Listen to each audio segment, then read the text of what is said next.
most universities, we teach more of the strategies and the structures and the finances and the processes and, you know, Lean, Six Sigma. You know, we do a lot of details on the content of what you need to do to be a leader, the mechanisms. But this other side of relationships and the social elements, the emotional intelligence, you know, all these other factors, we neglect sometimes a little bit. You know, so what we did in Germany is we said, well, what if we could invent a model that's so simple that no matter who looks at it, they can use it.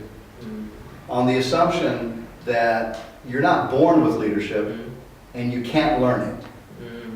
This is an Asian answer. You can't learn it, you're not born with it. But you discover it in yourself based on the situation. A lot of people in situations become leaders because they have to. In an earthquake, sometimes you have to go save somebody. That's a leadership type of situation. So what we say is that if the model is very simple and it activates the naturalness in each individual, it makes it much easier for young leaders to basically say, well, you know what? This is common sense. Asking whether someone believes in something, you know, normally you should do that before you jump off a cliff and do a bungee thing. So do you believe this thing is going to hold you? Do you trust it, right? So these basic questions of the model, that there's only 10 words in the whole model. Those 10 words make it very simple for young people and older people, and no matter what culture you come from, to have like a guideline of the basics of human interaction, relationship quality, and how to find energy. And because the guideline is the same in personal life, in sports, or in business, or in the university, that makes it so simple because everybody has examples where they've seen it done in their life somewhere. You know, we know how to interact. It's kind of a natural human ability. If our great ancestors would not have been able to interact, they would have died and we wouldn't be here, you know? It's the way evolution works. So I think, you know, having a model and having a guideline that's very, very simple, the rest is just practice. Just like anything, if you want to be a good bowman, you do 1,000 times a day for 10 years, you will shoot anything that comes at you, you know? So I think it's an important element to have a model, a guideline, and lots of practice. What a corporate social responsibility. You know, forget that. That does not, I'm sorry to say that, but that does not excite us. Yes. It's a gradual step-by-step thing. Yes. You have to take the C away. Okay.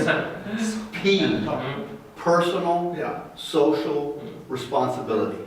And I think that, you know, great suggestion that you've put in is you've got to find the one or two words that energize everything you do from day one for day 2 to day 300. And I think, you know, the energy is always a good word, but believing in it. In every meeting you sit down, do we believe? And are we believe strong enough to sacrifice? To give everything? And if the answer is no, leave the room. We only need people in the room that say, I'm willing to give my life for this program to be successful. Then you have the highest level of commitment. Sacrifice of your life is the greatest gift you can give as a human being. So if it's personal, social responsibility, you can't run away and hide just because it's not a company or corporate social responsibility. Make it personal and ask people if they believe and if they're willing to sacrifice. If those are the words that become part of your program, and that would be my message to the young people, A, you have to believe. B, you have to be willing to sacrifice. Then you will achieve every result, but it starts in the first breath that you take. Ikkyo? Yeah, take it in. Yeah? And out is okyo. Yeah? You got to take it in and out. And I think for every young person, if they want to be in Enactus, having that strength of belief, that energy, willingness to sacrifice, you make it the agenda 1 in the first meeting and every single meeting. And if somebody's not in a good mood and doesn't feel good, tell them to go home. Because if you go to the fire department, before they go to a fire, if somebody's not feeling good enough, they stay. They don't go in the fire. People that go into coal mines, you have coal mines also in Japan, they go underneath the earth. They don't go in if somebody's not together, because you make a mistake, it has big consequences. And if for too many years, you've had people together that don't mean that it's strong enough what they want to do.